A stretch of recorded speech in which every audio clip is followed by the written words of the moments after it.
Marsha's daughter. Early 20s, studying social work, sharp as a tack. She looked hesitant, holding a coffee and wearing that worried look young people get when they see someone older breaking down in real time. I saw what Lacey posted, she said gently, sitting beside me. You okay? I'm not broken, I said.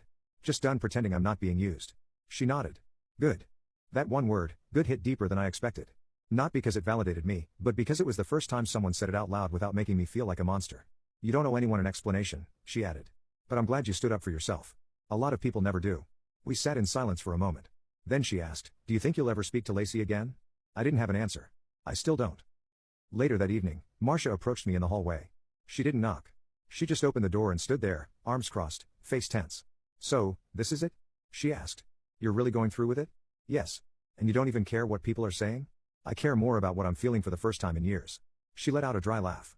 You're throwing away 30 years over one disagreement. I stood. No, I'm walking away from 30 years of being expected to carry everyone else's emotional debt. She opened her mouth to reply, then closed it. Something flickered in her eyes. Maybe recognition, maybe fear. I didn't push. I simply said, I won't be the villain in your version of this story, but I also won't stay in it. And I walked past her. I hadn't expected the ripple effect to hit so fast. One moment, I was reclaiming my peace. The next, I was the center of a whispered scandal stretching from church pews to cousin group chats. People I hadn't spoken to in months suddenly had opinions, and none of them asked for context. It wasn't just Lacey's post anymore. It was the story being passed around like a shared casserole dish. Carl left his wife because he wouldn't help his daughter. That's how it started. The narrative didn't need to be true. It just needed to be juicy. I stopped attending church after overhearing two women at the back whispering as I walked in. He's the one who kicked his daughter out over money, one said loud enough to make sure I heard. I turned around and left before the first hymn. That Sunday, I drove aimlessly for hours, windows down, trying to shake the feeling of being a villain in a play I never auditioned for. I wasn't ashamed. I was just tired. Tired of being misunderstood. Tired of the whispering. Tired of realizing how quickly people chose sides without asking why I'd finally drawn the line. Back home, things had shifted. Marsha stopped pretending we were in a Cold War. She started fighting back, passive-aggressively, of course.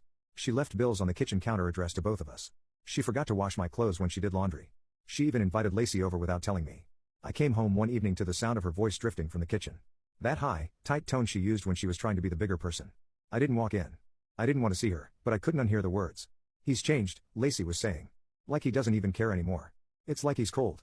I know, Marsha replied. It's like he's not even your father. That stung. Not because it was untrue, but because it was so easy for them to erase me once I stopped complying. I waited in the garage until she left. Then I walked in, grabbed a beer from the fridge, and said nothing. Marsha didn't look up.